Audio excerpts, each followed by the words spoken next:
आज हम चैप्टर 6 रासायनिक अभिक्रिया में नेक्स्ट टॉपिक लेंगे और नेक्स्ट टॉपिक है हमारा उत्प्रेरक, जिसको इंग्लिश में कहते हैं कैटलिस्ट।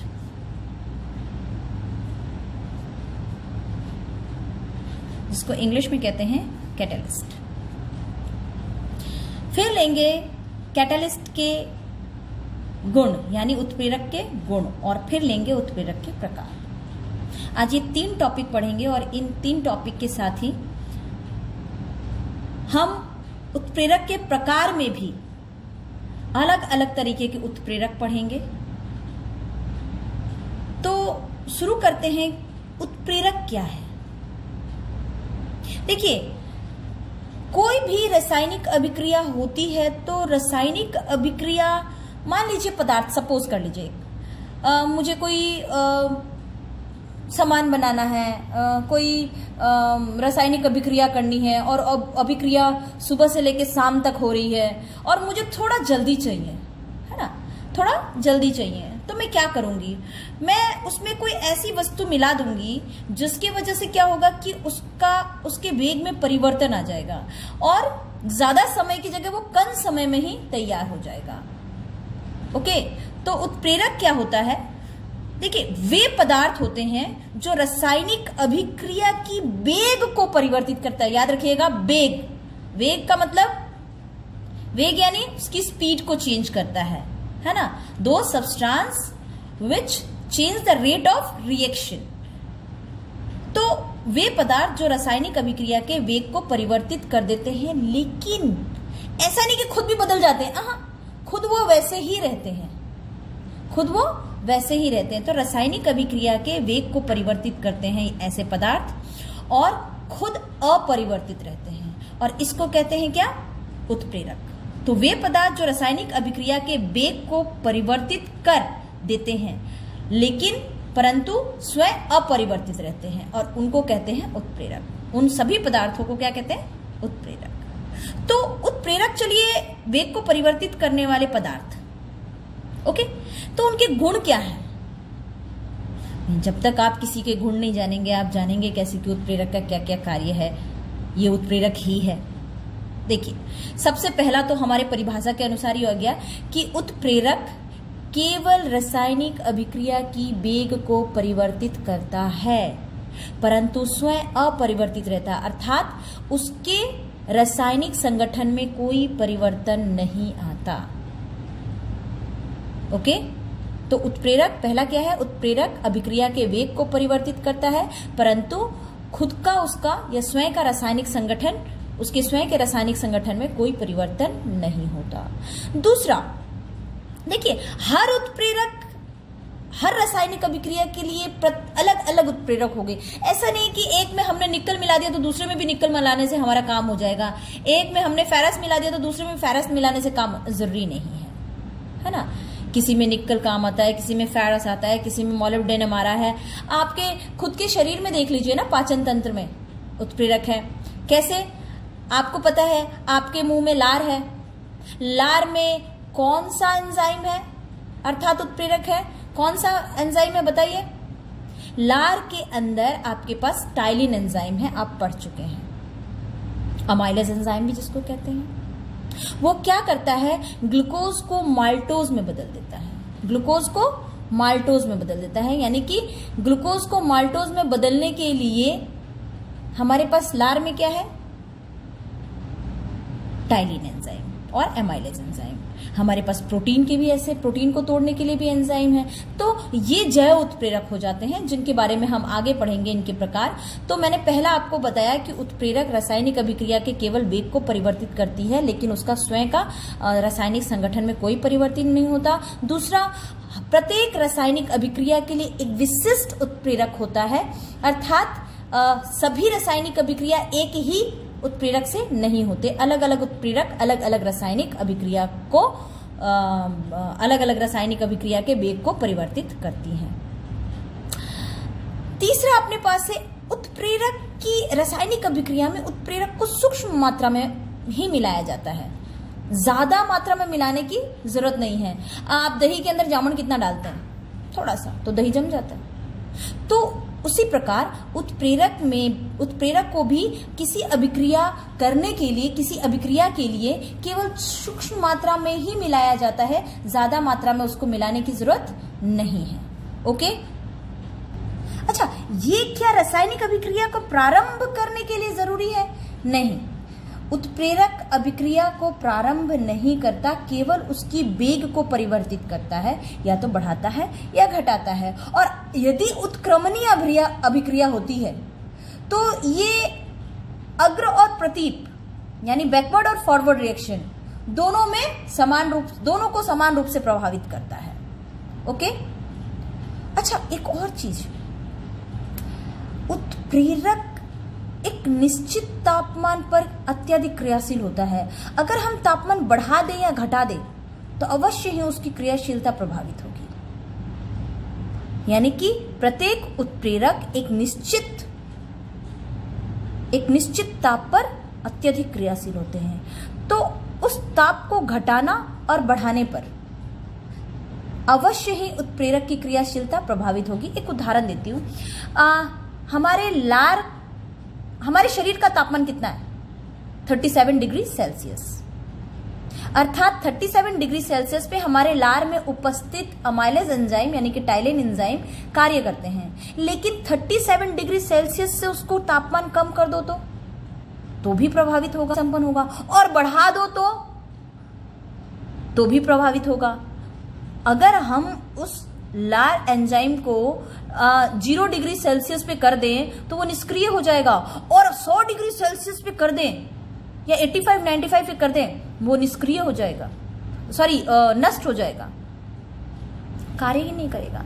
अर्थात हर एक उत्प्रेरक एक निश्चित ताप पर अत्यधिक क्रियाशील होता है, लेकिन उसकी ताप को अगर बढ़ाएंगे और घटाएंगे तो उनकी क्रियाशीलता भी प्रभावित होगी। मैं वापस से एक बार गुण आपको बता दूं। पहला, उत्प्रेरक कभी भी अभिक्रिया को प्रारंभ नहीं करता। दूसरा, उत्प्रेरक अभिक्रिया की हमेशा वेग को प्रभावित करेगा। उत्प्रेरक क्या करता है? अभिक्रिया की वेग को प्रभावित करेगा और स्वयं का उसका रासायनिक संगठन अपरिवर्तित रहेगा। तीसरा, उत्प्रेरक को हमेशा सूक्ष्म मात्रा में ही मिलाया जाता है। चौथा, उत्प्रेरक हर एक विशिष्ट अभिक्रिया के लिए विशिष्ट उत्प्रेरक उत्तरदायी होते हैं, यानी कि अलग अलग अभिक्रिया के लिए अलग अलग उत्प्रेरक होते हैं।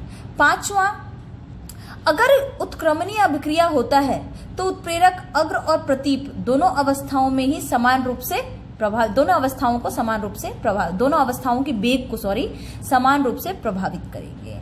छठा है, एक निश्चित ताप पर उत्प्रेरकों की क्रियाशीलता अधिक होती है। यदि हम ताप को बढ़ाएंगे या घटाएंगे, अर्थात ताप में अगर हम बदलाव करेंगे तो इनकी क्रियाशीलता अवश्य प्रभावित होगी। ये याद रखिएगा, कम से कम 3 पॉइंट तो इसके याद ही रखिएगा। ओके, 3 पॉइंट तो आप याद ही रख लीजिएगा कि उत्प्रेरक के गुण। वैसे 6 ही आपको याद होने चाहिए, इट्स गुड, क्योंकि आप 10th में हैं। तो आगे लेते हैं हम उत्प्रेरक के प्रकार। देखिए, उत्प्रेरक आपकी बुक में 2 प्रकार के दिए हुए हैं। एक अवस्था के आधार पर उत्प्रेरक और दूसरा क्रिया के आधार पर उत्प्रेरक। अवस्था कौन सी? भौतिक अवस्था के आधार पर। भौतिक अवस्था क्या होती है? ठोस, द्रव और गैस। तो ये 2 प्रकार के हैं अवस्था के आधार पर। अवस्था के आधार पर 2 कौन से प्रकार हैं? समांगी और विसमांगी। यहाँ लिख देते हैं अपन, अवस्था के आधार पर 2 प्रकार के कौन कौन से हैं? समांगी और विसमांगी। समांगी उत्प्रेरक और विषमांगी उत्प्रेरक।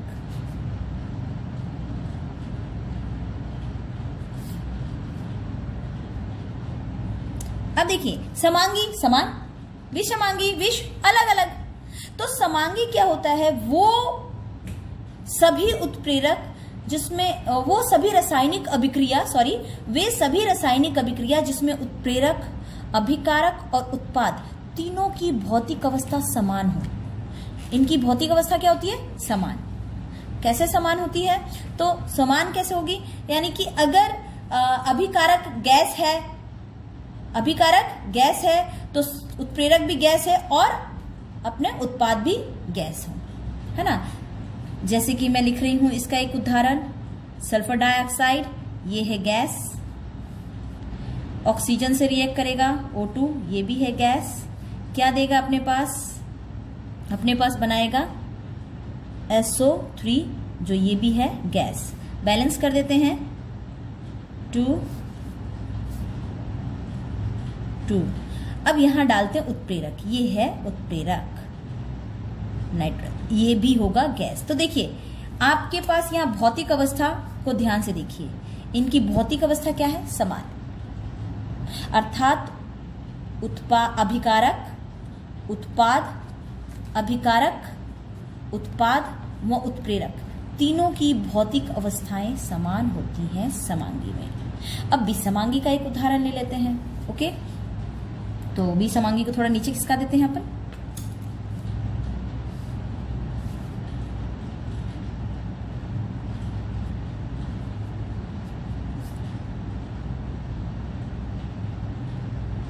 विसमांगी में देखिए दो उदाहरण ले रही हूं। एक ले रही हूं मैं नाइट्रोजन, जब हाइड्रोजन से रिएक्ट करेगा तो बनेगा अमोनिया। ओके, इसको बैलेंस कर देते हैं हम, और इसमें आएगा फेरस। अब तीनों की जरा मैं अवस्थाएं लिख रही हूं। देखिए नाइट्रोजन ये गैस है आपको पता है, हाइड्रोजन ये भी गैस है आपको पता है, अमोनिया ये भी गैस है पता है, परंतु आयरन क्या है? फेरस का मतलब आयरन, आयरन क्या है? ठोस यानी कि सॉलिड। तो क्या इनकी भौतिक अवस्थाएं सेम है? सॉरी,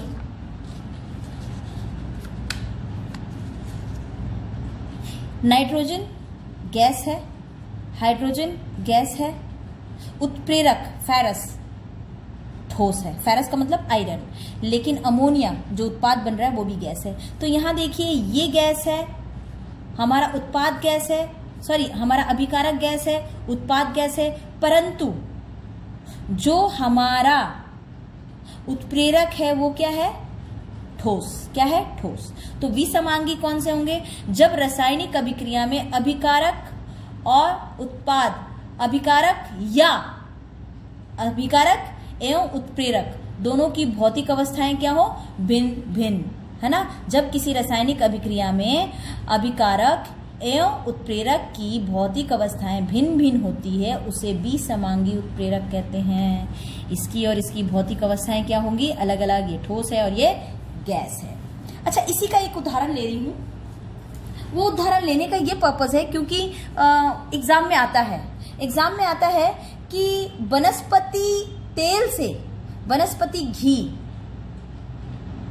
वनस्पति घी बनाने की प्रक्रिया को क्या कहते हैं? उसे कहते हैं हाइड्रोजनीकरण। क्या कहते हैं? हाइड्रोजनीकरण। अभी मैं लिख देती हूं। तो वो भी विसमांगी उत्प्रेरक का एक उदाहरण है। लिखते हैं हम, देखिए यहां लेते हैं, पहला उदाहरण ये तो था, अब दूसरा उदाहरण ले लेते हैं।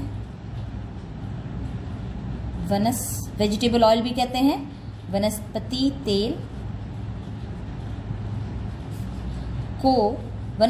तेल को हम बना रहे हैं वनस्पति घी। क्या बना रहे हैं? वनस्पति घी। अच्छा, वनस्पति तेल को वनस्पति घी बनाने के लिए जो हमारा उत्प्रेरक उत्पन्न लेते हैं हम, वो होता है निकल। क्या होता है? निकल। इसमें आपके उत्प्रेरक से ज्यादा इंपॉर्टेंट पूछा जाता है इस प्रक्रिया को क्या कहा जाता है। तो फिर वापस देख लीजिए, याद सारे रखने ज्यादा जरूरी है, आप 10th में, इसीलिए। वनस्पति तेल कैसी होती है? इसकी अवस्था क्या होती है? लिक्विड, तरल। जब वनस्पति तेल में हाइड्रोजन गैस मिलाया जाता है या हाइड्रोजनीकरण करते हैं तो ये बदल जाता है वनस्पति घी में। जबकि हाइड्रोजन क्या है? गैस। वनस्पति घी क्या है? लिक्विड। और निकल क्या है? सॉलिड, ठोस। ओके, तो वनस्पति तेल का हाइड्रोजनीकरण, याद रखिएगा, हाइड्रोजनीकरण करने से वनस्पति घी बनाया जाता है। तो यहां मैं प्रक्रिया लिख देती हूं। क्या कहते हैं? हाइड्रोजीनीकरण।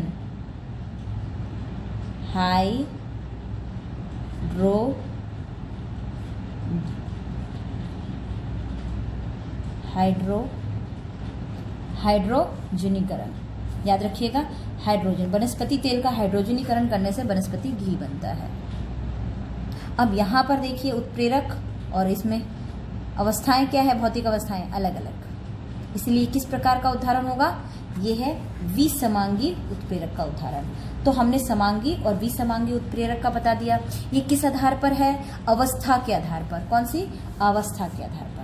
अब हम ले रहे हैं क्रिया के आधार पर, क्रिया के आधार पर उत्प्रेरक के प्रकार। नेक्स्ट हम क्या ले रहे हैं? क्रिया के आधार पर उत्प्रेरक के प्रकार।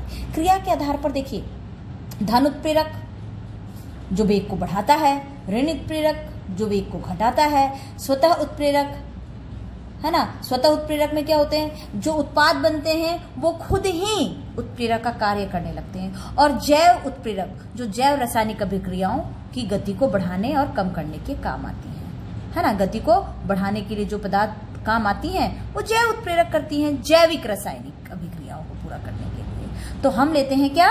क्रिया के आधार पर। क्रिया के आधार पर, क्रिया के आधार पर कौन कौन सा मैंने बताया? क्रिया के आधार पर पहला अपने पास है धनात्मक उत्प्रेरक, दूसरा है ऋणात्मक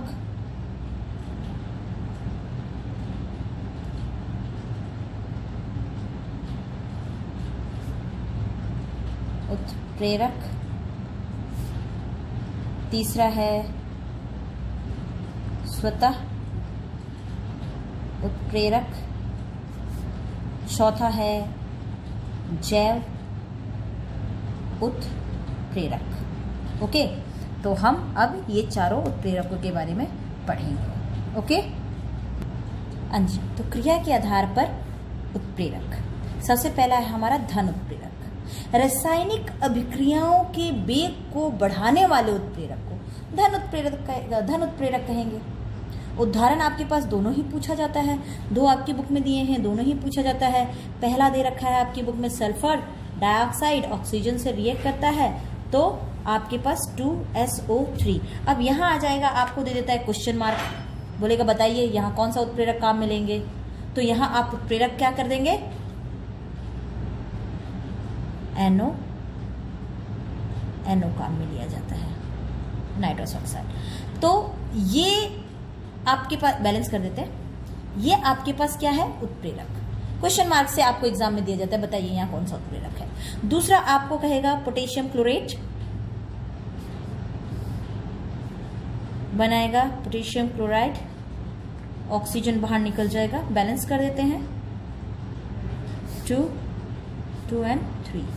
अब पूछा जाएगा यहाँ कौन सा उत्प्रेरक काम में लिया जाता है? MnO2। या ये नाम दे देगा और पूछेगा किस प्रकार के उत्प्रेरक है, तो आप लिखिएगा धन उत्प्रेरक। ये तो आपको याद ही रखना पड़ेगा बेटा। धन उत्प्रेरक क्या कार्य है इनका? तो ये रासायनिक अभिक्रियाओं के वेग को बढ़ाते हैं। रासायनिक अभिक्रिया के वेग को क्या करते हैं? बढ़ाते हैं। दूसरा है अपने पास ऋण उत्प्रेरक। क्या है? ऋण उत्प्रेरक। अब हम ले रहे हैं दूसरा ऋण उत्प्रेरक। तो दूसरा है हमारे पास ऋणात्मक। ऋणात्मक उल्टा, धन है बढ़ाने वाला, तो ऋणात्मक क्या होगा? वेग को कम करने वाला। अगर कोई बहुत गति से तैयार हो रही है वस्तु, हम उसके उत्प्रेरक को क्या करेंगे? थोड़ा कम कर देंगे। तो रासायनिक अभिक्रिया के वेग को कम करने वाला ऋणात्मक उत्प्रेरक कहलाता है। रासायनिक अभिक्रियाओं के वेग को कम करने वाला उत्प्रेरक ऋणात्मक उत्प्रेरक कहलाता है। उदाहरण आपके लिख देती हूं मैं। 2H2O2 बनता है H2O प्लस O2। यहां आता है ग्लिसरॉल। उत्प्रेरक कौन सा है? थोड़ा सा ग्लिसरॉल ऐड कर देंगे, थोड़ा सा ग्लिसरॉल ऐड कर देंगे, और ये क्या करेगा? हाइड्रोजन पर ऑक्साइड की गति को कम कर देगा, वेग को क्या कर देगा?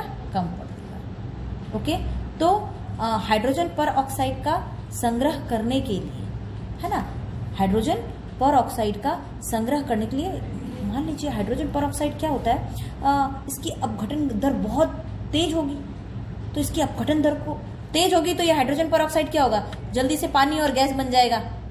तो इसकी अभिक्रिया को कम करने के लिए, इसको संग्रह करने के लिए, इकट्ठा करने के लिए हम क्या करेंगे, हम उसमें थोड़ी सी ग्लिसरॉल मिला देंगे, तो ये काफी टाइम तक रहेगा, इसकी अभिक्रिया दर जो होगी वो कम हो जाएगी। नहीं तो इकट्ठा कैसे करके रखोगे, अगर हाइड्रोजन परऑक्साइड चाहिए आपको जरूरत है और तब तक तो इसको रखा आपने और इसकी अभिक्रिया दर इतनी तेज है कि ये वाटर और ऑक्सीजन बन गया, तो इकट्ठा कैसे होगा। तो हाइड्रोजन परऑक्साइड की रेट को कम करने के लिए, अभिक्रिया दर को कम करने के लिए हम ग्लिसरॉल मिला देते हैं ताकि इसका संग्रह लंबे समय तक कर सके। ओके, थोड़ी सी मात्रा में, उत्प्रेरक थोड़ी सी मात्रा में मिलाई जाती है, आपको पता ही है। ओके, क्लोरोफॉर्म भी ऐसी है। क्लोरोफॉर्म में क्या करेंगे आप, क्लोरोफॉर्म के अंदर थोड़ी सी मात्रा में एथेनॉल मिला दी जाती है ना, थोड़ी सी मात्रा में एथेनॉल मिला दी जाती है। अगर नहीं मिलाएंगे तो क्लोरोफॉर्म ऑक्सीजन से अभिक्रिया करके फाजिन बना लेगा, है ना, तो उसकी अभिक्रिया की दर को भी क्या करते हैं हम, कम करने के लिए। तो चलिए दूसरा उदाहरण भी ले लेते हैं। क्लोरोफॉर्म CHCl3 प्लस ऑक्सीजन से रिएक्ट कराता है, करके बनाता है फाजिन COCl2, ओके, HCl, फाजिन बना लेगा। लिख देती हूं ताकि आपको याद हो जाए, आप इसको याद रखिएगा, बहुत जरूरी है ना, फाजिन और क्लोरोफॉर्म।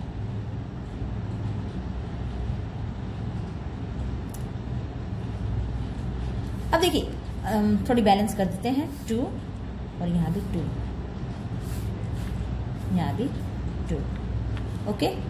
तो अगर हम क्लोरोफॉर्म को संग्रह करके रखना चाहते हैं और क्लोरोफॉर्म ऑक्सीजन से क्रिया करेगा तो फटाफट क्या बनाएगा, फाजिन, और हाइड्रोजन क्लोराइड में अपघटित हो जाएगा। तो इसको रोकने के लिए हम थोड़ी सी मात्रा में क्या मिला देते हैं, CH2H5OH, इसे कहते हैं एथेनॉल। क्या कहते हैं, एथेनॉल। एथेनॉल थोड़ी सी मात्रा में मिला देते हैं, ओके। तो इससे इसकी अभिक्रिया दर क्या हो जाती है, कम हो जाती है। नेक्स्ट है हमारे पास स्वतः उत्प्रेरक। स्वतः उत्प्रेरक अर्थात, स्वतः उत्प्रेरक का मतलब जो अभिक्रिया, रासायनिक अभिक्रिया में उत्पाद स्वयं ही उत्प्रेरक का कार्य करने लगे, उत्पाद स्वयं ही उत्प्रेरक का कार्य करने लगे। तो तीसरा है हमारे पास स्वतः उत्प्रेरक।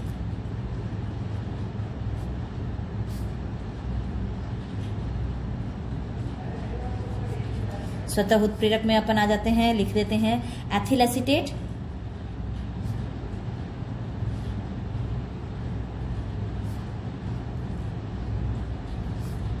और ये बनाएगा CH3COOH, एसिटिक एसिड, है ना, एसिटिक एसिड, और निकल जाएगा हमारा एथेनॉल C2H5OH। ये है एथेनॉल और ये है एसिटिक अम्ल और ये है आपके एथिल। एथिल अभी नाम लिखना भी सीखेंगे आप कार्बन चैप्टर में, कार्बन एंड इट्स कंपाउंड में एसीटेट, है ना, एथिल एसीटेट। एथिल एसीटेट जल से रिएक्ट करके क्या बनाता है, एसिटिक अम्ल और एथेनॉल।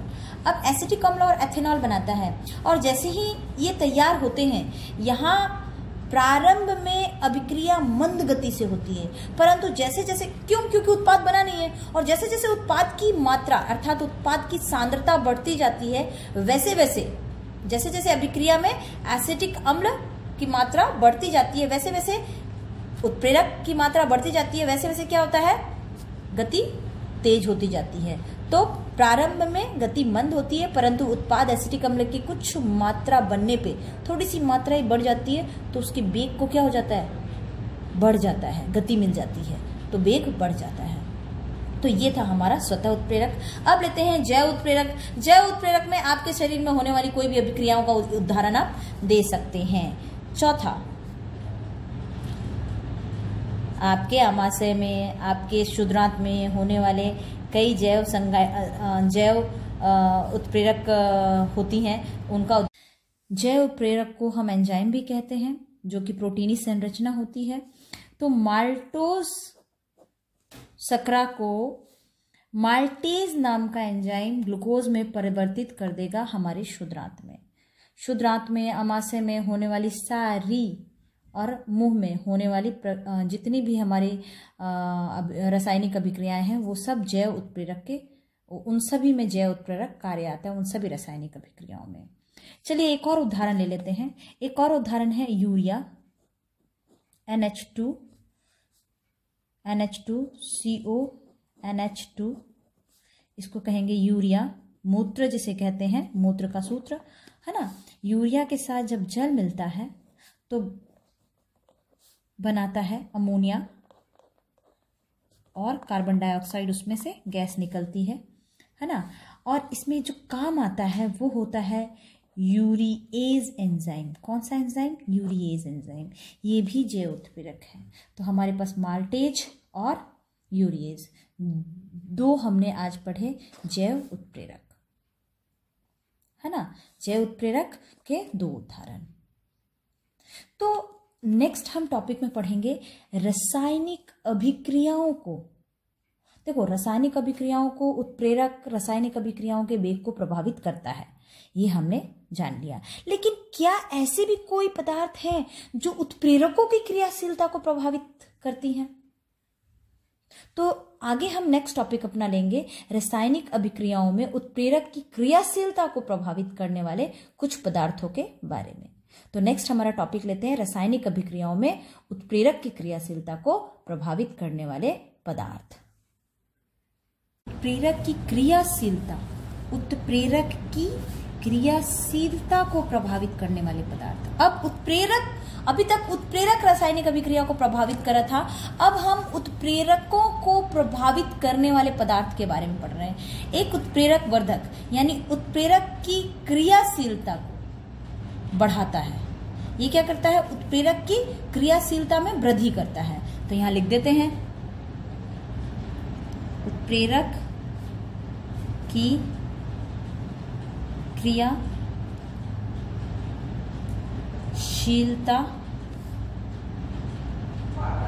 में वृद्धि।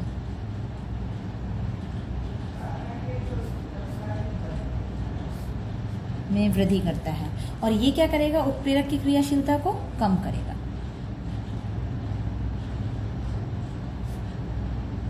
हो सके कोई ऐसा उत्प्रेरक हो जिसको मिक्स करने से जरूरत से ज्यादा तेज, जितनी मात्रा में हमें चाहिए उससे ज्यादा तेज मात्रा में अगर बनने लगती है, उसकी गति बढ़ जाती है, तो हम उसके लिए क्या मिला देंगे? उत्प्रेरक।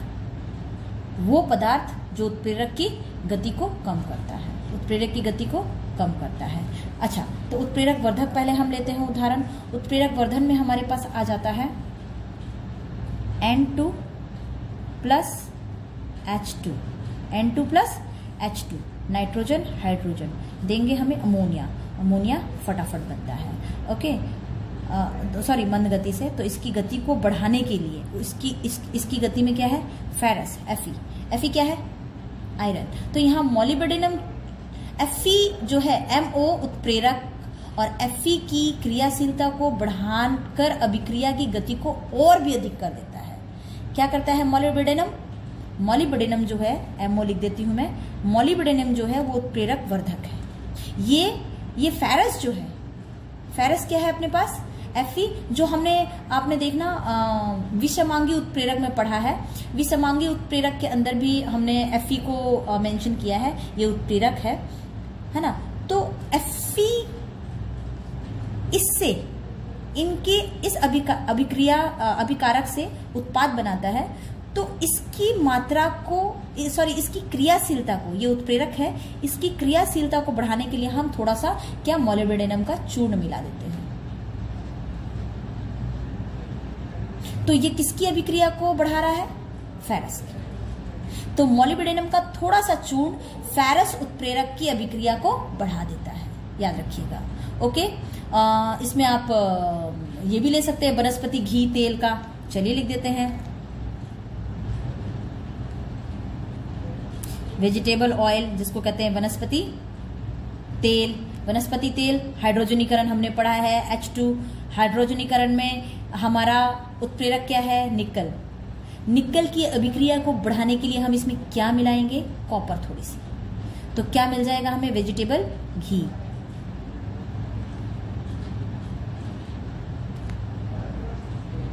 वेजिटेबल घी। ओके, प्रोसेस को क्या कहते हैं? हाइड्रोजनीकरण।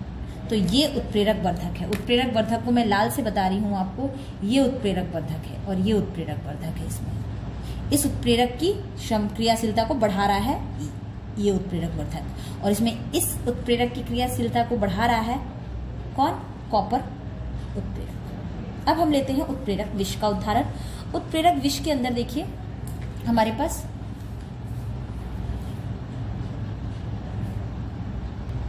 ये देखिए अमोनिया, नाइट्रोजन हाइड्रोजन मिलके क्या बनाते हैं? अमोनिया। यहाँ फेरस। अच्छा, अब फेरस की पहले हमने पढ़ा था कि मॉलिब्डेनम मिला दे तो फेरस की अभिक्रिया क्या हो जाती है? बढ़ जाती है। अब इसमें क्या मिला दे तो इसकी अभिक्रिया कम हो जाएगी? हम इसमें कार्बन मोनोऑक्साइड मिला दें। क्या बना दें? Carbon monoxide, CO, carbon monoxide. ये क्या करेगा? उत्प्रेरक विष का कार्य करेगा। क्या करेगा? उत्प्रेरक विष का कार्य। ये इसकी क्रियाशीलता को क्या कर देगा? कम कर देगा। ओके, तो हमने अभी लिया रासायनिक अभिक्रिया में उत्प्रेरकों की क्रियाशीलता को प्रभावित करने वाले पदार्थ। जो उत्प्रेरक की क्रियाशीलता को बढ़ा रहे हैं वो उत्प्रेरक वर्धक, और जो कम कर रहे हैं वो उत्प्रेरक विष। उत्प्रेरक विष, उत्प्रेरक विष। ओके, यहाँ उत्प्रेरक वर्धक के दो हमने एग्जाम्पल लिए हैं और यहाँ उत्प्रेरक विष के लिए हैं। यहाँ दोनों एक कॉमन एग्जाम्पल दे दिया है। इसमें आयरन एक उत्प्रेरक है, इसमें भी आयरन उत्प्रेरक है। ये इसकी आयरन की क्रियाशीलता को बढ़ा रहा है मॉलिब्डेनम, जबकि ये इसको कार्बन मोनोऑक्साइड कम कर रहा है। कार्बन मोनोऑक्साइड याद रखिएगा, ये ऑक्सीजन जो आप बनाते हैं, है ना, ये कैपिटल लेटर से होगा मॉलिब्डेनम में और ये स्मॉल लेटर से, लेकिन इसमें ये दोनों ही बराबर लेटर से होंगे, है ना।